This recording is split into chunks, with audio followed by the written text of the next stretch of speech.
We're going to start on Netflix with a new drama series that drops on Friday the 29th of November. It's called Senna, and here's a clip. Isn't it dangerous to race like that? The rain puts the cars on the same level, but not the drivers. Everything is wrong. The regulations, the media, the drivers. McLaren's fracturing in two. So there's a documentary about Ayrton Senna on Netflix as well, which I suggest you seek out. For those who aren't familiar with him, he was an iconic Brazilian driver, and tragically he died in a crash at the San Marino Grand Prix 30 years ago at the age of 34.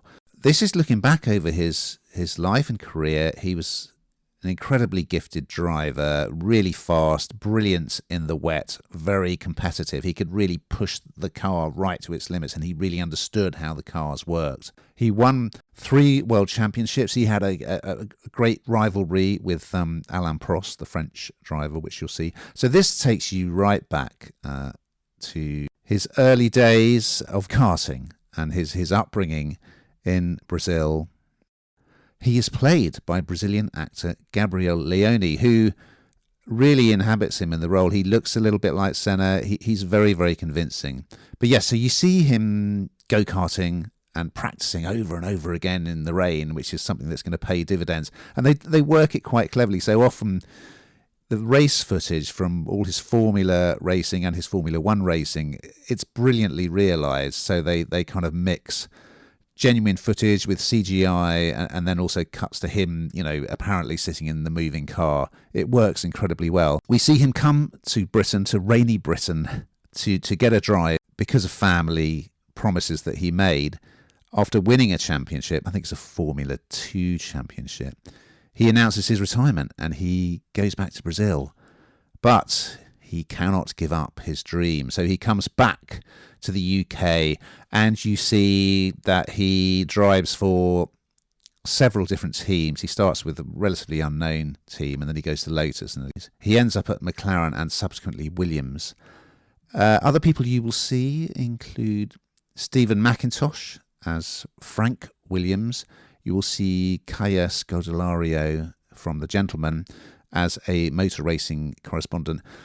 Things that I didn't realise, because F1 was very much a European sport, there was kind of a fair bit of prejudice against Latin American drivers, and it was hard for them to get the number one car, which was very frustrating for Senna. We see relatively early on, you see this incredible, this legendary race in Monaco where it was lashing down with rain. He started way back on the grid, and he went all the way through the field until Prost, who was leading and he was definitely going to be caught, so was waving to the officials to stop the race. And so although Senna crossed the line first, Prost was given the race. I don't think you have to be an F1 fan to enjoy this, because it's a really good sort of human story as well. And you see him with his family, with his girlfriend, the things he went through off the track as well as on. I just think it's brilliantly done.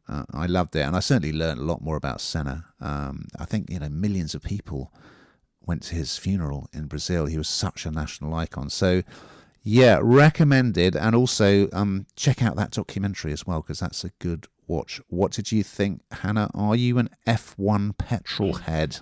Would you know what? It's funny. I actually do really like the F1. I used to like it more, a bit like I used to like the football more. I don't know why.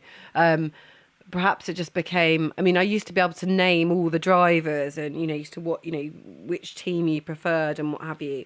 And I don't know, perhaps my boyfriend at the time was particularly into it. I can't remember. But even these days, it's kind of on in the background, that noise as they keep sort of circling. I don't know, it sort of brings back lots of memories. But I think the thing is that it's a bit like everything. There's so much money, isn't there, in this sport? A ridiculous amount of money in this sport. And I guess it's danger money to a degree with something like this, because it is incredibly dangerous. But the one thing that shone through on this, and I think the reason for what I've just said, is that back in the day, me sound very old, there was a real passion and a real want to win. And I think still do see that in Formula One, perhaps, arguably less so in football in some instances. But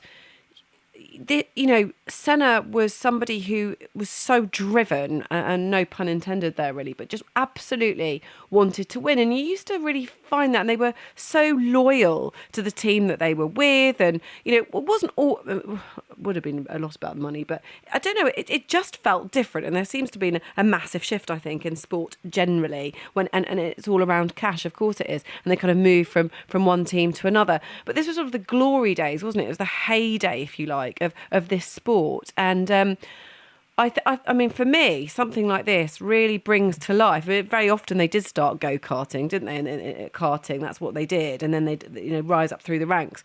But there is somebody, there will be sort of some drivers, again, in every sport this is the case, that just have a natural form for it. They have, and Senna was absolutely one of these people. And the passion, the enthusiasm, the want, the loyalty, the whole package really.